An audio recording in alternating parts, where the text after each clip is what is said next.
llama? Pez globo. Exactamente. Es el pez globo. ¿Qué hace en la clase de neurofisiología? Bien, para hoy tenemos un platillo exquisito, un potencial. Básicamente de eso vamos a hablar. Así que empecemos definiendo qué es un potencial de acción. Ahí lo tiene. Es un cambio brusco, una cualidad esencial, y transitorio, la otra cualidad esencial, del valor del potencial de recurso de una neurona, o en general de una fibra, perdón, de una célula de los tejidos vegetales. Porque el potencial de acción pueden tener tanto las neuronas como las fibras musculares en todas sus variedades. Casi. Bien, aquí teníamos una forma de representar activamente aquello, pero me temo que esto no funciona aquí. Lo maneja como si fuera un gráfico nada más, y en el cual se los describo, se veía ese cambio brusco y transitorio del valor del potencial de membrana, que siendo externo positivo, se hacía transitoriamente negativo y después volvía a tener su valor. Y ese cambio, el haberse hecho negativo el exterior y positivo el interior, se transmitía a lo largo de diferentes segmentos de la membrana celular. De hecho, abarcaba toda la superficie de la membrana celular, independientemente de cuán larga o grande pudiera ser esa célula. Hay neuronas que tienen prácticamente toda la longitud de nuestro cuerpo. Por ejemplo, una neurona sensitiva que nos esté trayendo información del dedo gordo del pie derecho va a tener su cuerpo celular a nivel del bulbo raquídeo y sus dendritas van a terminar prácticamente en la corteza, casi en la corteza celular. Por lo tanto, fíjense ustedes que vienen una 80 para arriba, tienen más o menos neuronas de 1,70 m de largo. Y toda esa membrana, toda esa longitud de membrana se despolariza cuando se produce un potencial de acción. Les he representado solamente como recordatorio las estructuras y partes de una neurona, cuerpo celular que tiene el núcleo al que arriba una serie de prolongaciones que traen información habitualmente hacia el cuerpo celular, llamadas dendritas, y de la cual nace una otra prolongación que se extiende a diferentes distancias, como por ejemplo en las fibras nerviosas sensoriales que habíamos visto, que se llama axón. Este axón va a terminar en una serie de prolongaciones como pequeños botones que se llaman sinapsis. Esta fibra puede estar o no recubierta de una capa de mielina, que la aísla del entorno, del ambiente periférico. Entonces ahí se las presento, esa es una neurona tipo y aquí está un potencial de acción. Fíjense ustedes que en las coordenadas de este registro gráfico tenemos dos variables. Uno, el valor del potencial de membrana, que es lo que nos interesa, en este caso, el valor del potencial de reposo, que es de menos 70 milivoltios. Entre menos 50 y menos 100, a la mitad, un poquito más, menos 70 milivoltios. ¿Okay? Y se va a mantener hasta que en un determinado momento ocurre ese cambio brusco en el valor del potencial de reposo que hace que reduzca su valor y de hecho se vuelva positivo. Esta fase que llega habitualmente hasta cerca de los 50, más 50 milivoltios.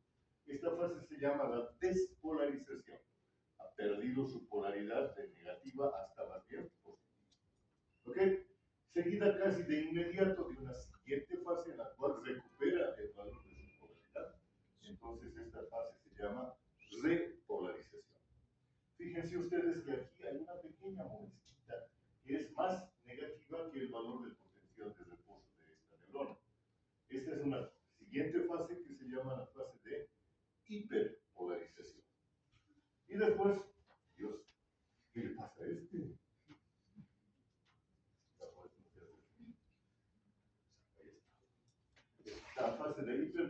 acción es seguida de una vuelta al valor del potencial de reposo. Eso va a quedar así indefinidamente.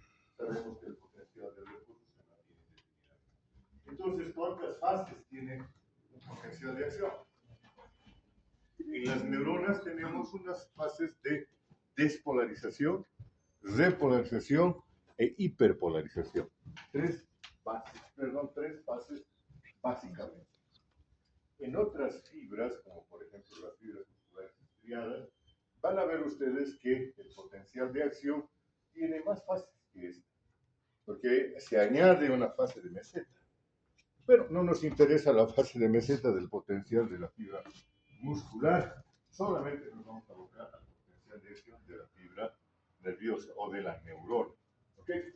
¿Cuánto dura un potencial de acción? Ahí abajo nos puesto una escala, pero no está en centímetros ni en milímetros, está en milisegundos, porque la ábscisa está referida al tiempo. ¿Cuánto dura en total? 1,5 milisegundos. Fíjense, no es algo que sea muy duradero, muy breve. 1,5 milisegundos. Ahora bien, la duración de este potencial oscila entre 1, 1,5, 2 milisegundos más. Muy rápido. ¿Cuánto dura la despolarización? El de la mirada profunda. ¿Cuánto dura la despolarización? Podría ser medio milisegundo aproximadamente. Es muy, muy rápido. La repolarización dura otro tanto y la hiperpolarización puede durar un poco más. Pero la fase de despolarización y repolarización, 1,5 milisegundos.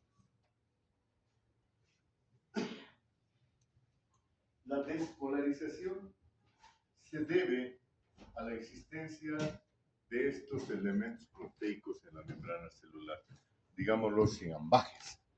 Los canales de sodio, voltaje dependiente, canal sodio voltaje dependiente. ¿Qué significa esto? Es una estructura proteica que atraviesa la membrana celular. En el extremo superior izquierdo de la gráfica ustedes van a ver todos los elementos proteicos que intervienen en un canal. Ahí están agrupadas una al lado del otro las proteínas que están agrupadas en grupos que son 1, 2, 3, 4 grupos proteicos. Esos 4 grupos proteicos se encadenan los unos a los otros y forman una estructura tubular. Y en el centro de la cual queda un poro. Pero este no es un poro abierto como el del canal de potasio. Este es un canal cerrado. Y está cerrado por dos extremos, tanto un extremo externo que mira hacia el líquido celular, como un extremo interno que mira hacia el líquido intracelular. Entonces, este es un canal cerrado en condiciones basales. Canal sodio-voltaje dependiente. Fíjense ustedes la estructura. Esta es la estructura del canal vista por encima, los 4 grupos proteicos, dejando al centro un pequeño orificio. Ese pequeño orificio visto de costado está cerrado hacia afuera y está cerrado hacia adentro. Y aquí tenemos más o menos cómo funciona uno de estos canales. Fíjense ustedes que ese canal que está cerrado, cuando recibe un estímulo eléctrico, habitualmente es capaz de abrirse. La configuración de las proteínas cambia y se abre un canal. Y entonces, como esto permite el paso solo de moléculas de sodio, las moléculas de sodio son capaces de migrar a través de este canal o poro. Antiguamente se los llamaban poros, pero ahora se los llama canales porque se conoce más de eso. Bien, ¿cuál es la concentración de sodio en el líquido extracelular? Tú. La tengo contigo. Es cariño, nada más. Lo hemos visto ayer, por favor, no me digas quién se mueve el ratón. ¿Cuánto es la concentración de sodio en el líquido extracelular? Esto lo tienes que llevar prácticamente hasta el sueño. No, un poco más. Dale más. Dale. 4 de la potasio. Sí, señor, 4 de la potasio. ¿Cuánto será? Te voy a dejar esto como tarea, ¿no? Me voy a traer la concentración de todos los iones en todos los líquidos que me ocurren. Tú la de al costado te estás viendo. Ah, qué lindo, pues sí, no sabe tampoco. El hombre del soporte.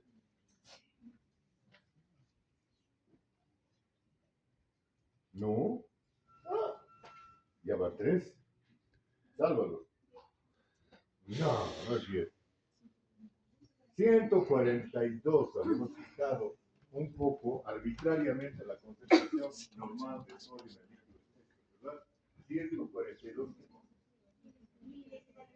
Eso. Oh, ¿qué cosa está bien?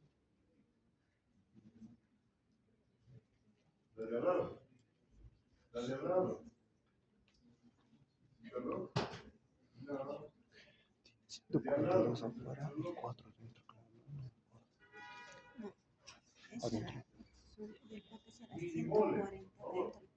Para los iones que tengan una sola valencia, miliequivalencia y milimol es sinónimo, son la misma cantidad. Concentración del sodio en el líquido extracelular, 142 miliequivalentes o milimoles. ¿Cuánto es la concentración del sodio en el líquido intracelular? No. 10, ya está bien. Quedamos con 10. ¿Hay gradientes de concentración? Sí. Sí, un sí rotundo, por favor, masivo, a ver. Sí, ya. Sí, ay. ¿De dónde a dónde va la dirección de la fuerza de este gradiente? De afuera hacia adentro. ¿Qué va a hacer el sodio entonces cuando este canal de sodio voltaje dependiente se abra? Va a entrar. ¿Ok? Muy bien, y cuando eso ocurra, ¿qué va a pasar con el valor del potencial de reposo en el interior de la célula? Se va a alterar.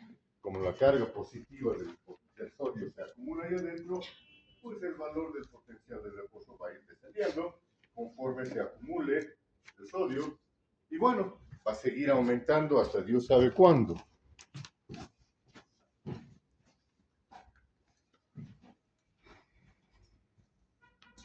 Aquí tenemos representado ese fenómeno que ustedes ya lo han entendido y me lo pueden escribir. Fíjense en el extremo superior izquierdo de la gráfica. Ponemos graficado el valor del potencial de reposo, el que estaba en menos 70, por ahí apenas se ve, y que bruscamente desciende hasta alcanzar un pico. Ahí abajo de la gráfica hay una concentración, una tablita con las concentraciones de sodio en el LEC y sodio en el LIC. Un gran gradiente de concentración y por lo tanto una entrada masiva de iones sodio por esa gran diferencia de concentración. Muy bien, el proceso por el cual un canal de sodio voltaje dependiente que estaba cerrado se activa, se abre, permite el paso de los iones sodio y después puede inactivarse, como en este caso, cuando por la configuración de las proteínas se cierra por dentro. Esta es una condición de inactivación. Esto es abierto, cerrado. Activarlo, cerrado o inactivar. Pequeñas variaciones en la terminología que hacen a ciertas propiedades de este canal de sodio voltaje dependiente. Ya las veremos en su momento. Muy bien.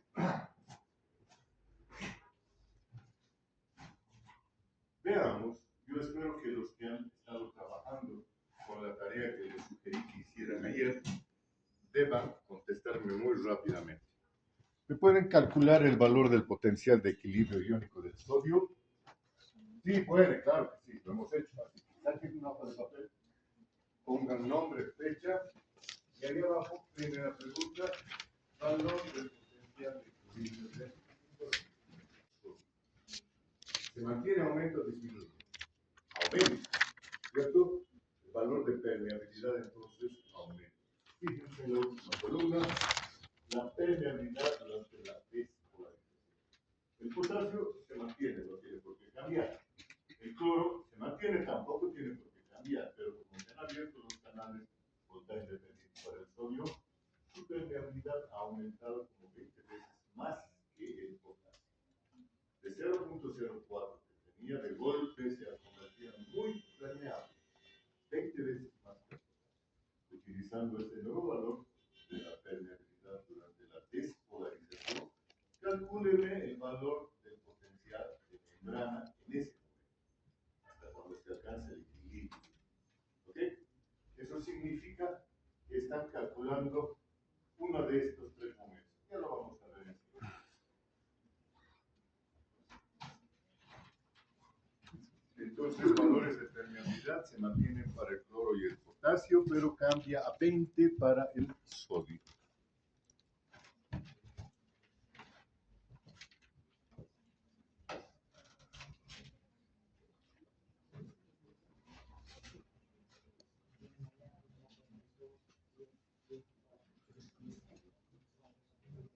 Tampoco tiene otro nombre.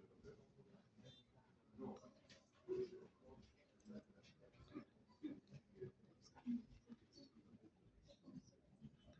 ¿Verdad?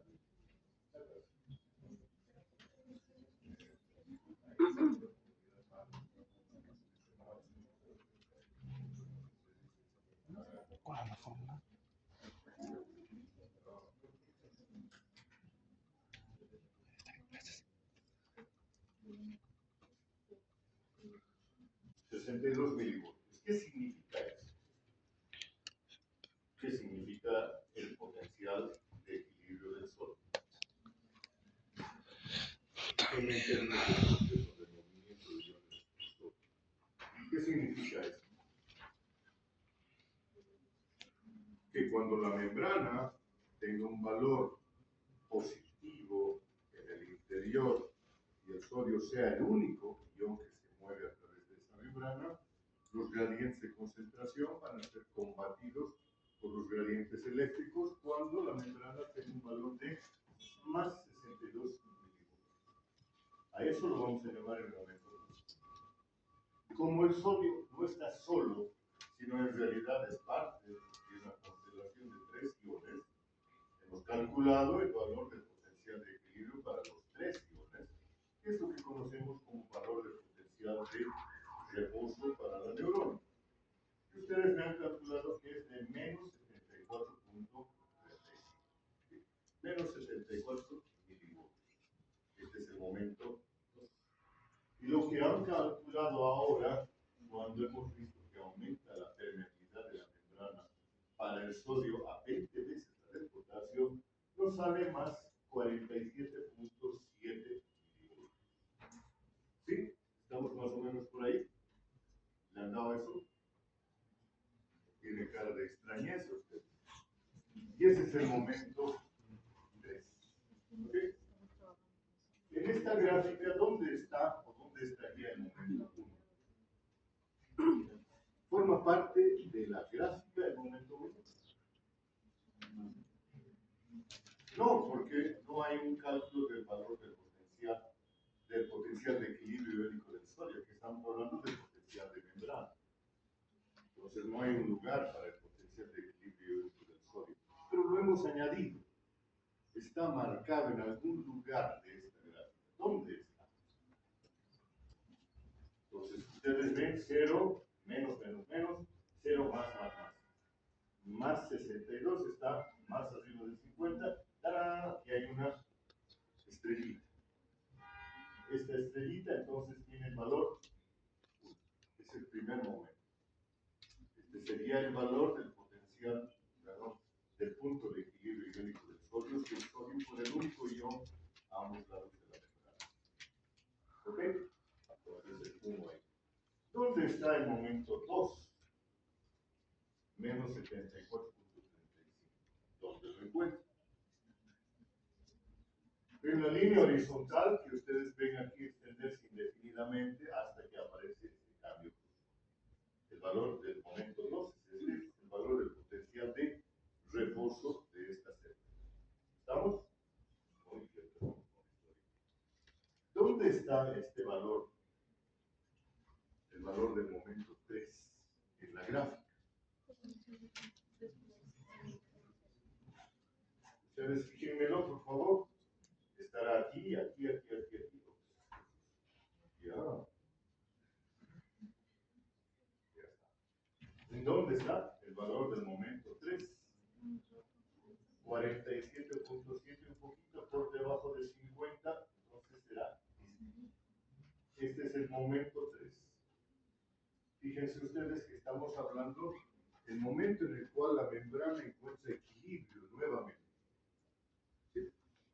La membrana se estabilizó allá, pese al cambio del valor de permeabilidad para el sodio, hasta ahí llegó.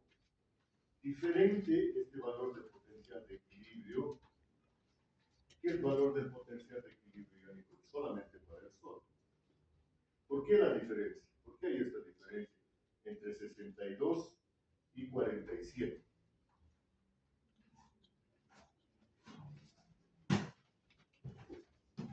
Escucho con suma atención sus explicaciones. Si le hemos comprendido la cosa, me puedes decir fácilmente por qué hay esta diferencia de valor de potencial eléctrico. Que tenga alguna idea, levante la mano y vamos a ver qué es lo que dice. Esto es un momento de aprendizaje, por lo tanto no teman a equivocarse. Digan lo que piensan. Si está mal, ningún problema. Será nada más expulsados de la clase. Bueno, no, ya, está bien. Tú tienes una idea. Dale. ¿Ya? ¿Qué es lo que pasa? ¿Ya? ¿Qué iones eran? Ah. Evidentemente, ustedes ven acá en el valor del potencial de reposo, el valor del potencial de reposo con los 3 iones nos da un valor de menos de negativo hacia adentro. El valor del potencial de equilibrio para sodio es más 62 positivo adentro. Pero cuando entramos a ver el valor del potencial de despolarización en su pico, no llega a 62. ¿Por qué? Por el efecto de los otros 2 iones que están ahí metidos, cambiando la permeabilidad a cargas positivas y negativas. Por eso es la diferencia entre 47 y 62. ¿Estamos? Pero fíjense que eso es un momento muy breve. Si la despolarización dura 1 milisegundo o menos de 1 milisegundo, este momento es casi instantáneo. Empieza, cambia y empieza a bajar y se produce la repolarización. Veamos ahora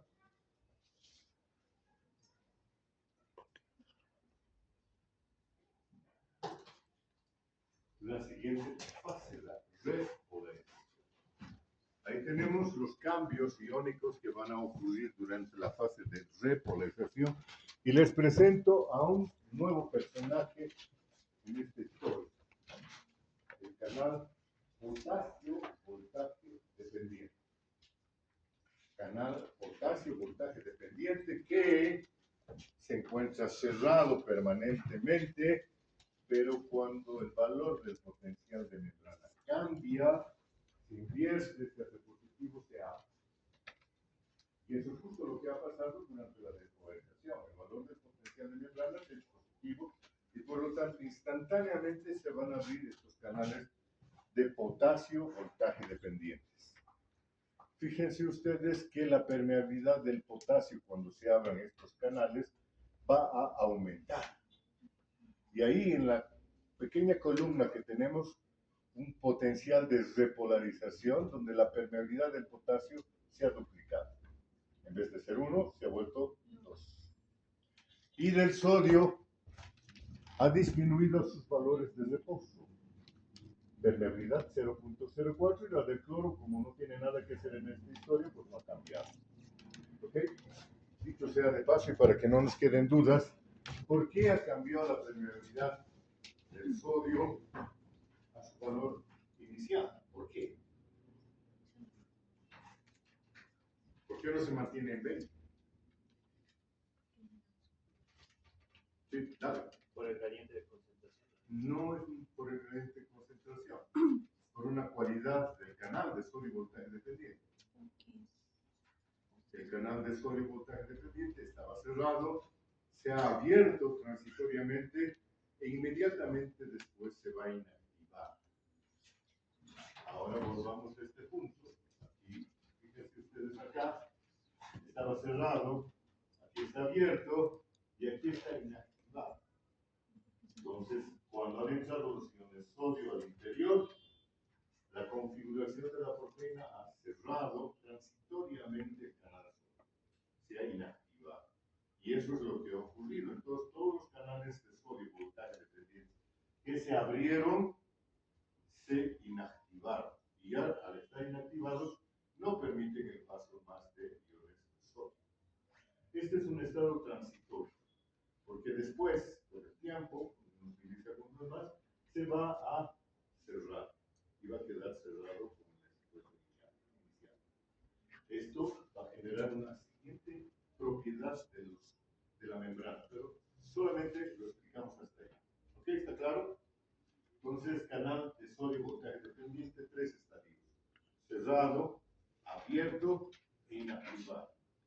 Cuando se inactiva, entonces, obviamente, ya no permite el paso de iones sodio, la permeabilidad de la membrana baja a lo que tenía para el sodio 0.04. Entonces, lo que ha cambiado es solamente la permeabilidad al potasio, se ha duplicado. Calcúlenme el valor del potencial de repolarización con esa nueva permeabilidad. Ni me doy el trabajo de llamarlo, porque asumo que ya saben ustedes hacer el proceso y es fácil, y lo van a preferir hacer por su cuenta y copiárselo de la mitad. Ese es el espíritu.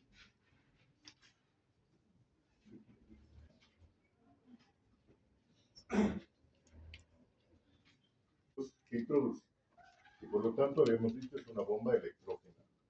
Al activarse por la diferencia de las concentraciones, hace que salga una mayor cantidad de sodio que lo que entra de potasio. Y por lo tanto genera un poquito más de carga eléctrica sobre el valor del potencial de despolarización, de repolarización. Entonces, la fase de hiperpolarización depende de dos factores. Uno, lo decimos de entrada, del efecto electrógeno de la bomba sobre potasio, que al sacar más cargas positivas que las que mete, hace que aumente un poquito el valor del potencial dentro de la célula. ¿Sí? Está sacando más cargas positivas que las que mete. Genera un poquito más de carga negativa. Y el efecto del valor del potencial de equilibrio del potasio cuando aumentando la membrana, la permeabilidad de la membrana. Entonces esos dos elementos intervienen para generar la fase de hiperpolarización. ¿Está claro hasta ahí? Fácil, transparente, listo, no hay ningún problema. Una cualidad transitoria e interesante. Cuando se ha aplicado un estímulo eléctrico sobre esta membrana y hemos logrado generar un potencial de acción, aunque apliquemos un nuevo estímulo inmediatamente cuando se está produciendo el potencial de acción, o inmediatamente después que se ha producido el potencial de acción, ya no hay respuesta. Ya no hay respuesta. No se vuelve a despolarizar la membrana. Tiene que pasar un cierto tiempo para que recupere su valor de polaridad y su reactividad. A esa se la llama la fase de... ¿Qué se llama? Pues refractario. Periodo refractario. Fíjense que el periodo refractario lo subdividimos en absoluto y relativo, pero en realidad es una fase en la cual no hay reactividad de la membrana a nuevos estímulos. ¿Por qué no hay reactividad? Porque los canales de sodio voltaje dependientes están inactivados. Y ahí viene la importancia de la diferencia entre lo que es estar cerrado y lo que es estar inactivado para el canal de sodio voltaje dependiente. Cuando está cerrado se puede abrir. Cualquier carga eléctrica lo abre. Cuando está inactivado no se puede abrir. Tiene que pasar el estado de inactivación para que se pueda volver a abrir. Entonces, ¿quién es responsable de la fase de refractariedad? Vamos, ¿quién es responsable de la fase de refractariedad? Canales de sodio. El hecho de estar inactivado el canal de sodio voltaje dependiente. Si no hubiera eso, tendríamos el caso en el cual inmediatamente después de producir un potencial se podría producir otro, o en medio de producirse un potencial se produciría otro. Eso sería un caos. Un ejemplo de ese caos se puede dar en macro cuando un corazón entra en fibrilación. La fibrilación es ese fenómeno en el cual una despolarización se produce irregularmente, no en toda la masa, sino en diferentes partes de la masa miocardial. Entonces, unas fibras están en despolarización, otras están en repolarización, otras están en repolarización parcial, etc. El resultado es que todas las fibras se contraen, pero no lo hacen al mismo tiempo. Y por lo tanto, funcionalmente ese corazón es como si estuviera parado. No tiene actividad mecánica, no bombea sangre. Eso ocurriría en el tejido nervioso, eso sí sería un caos. Entonces, fíjense, gracias a Dios, tenemos la fase de refractariedad.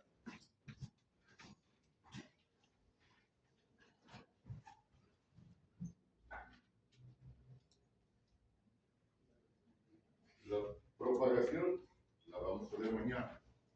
Hasta ahí nomás hemos aprendido. Ahora, por favor, todos pasen sus hojas hacia la parte central del pasillo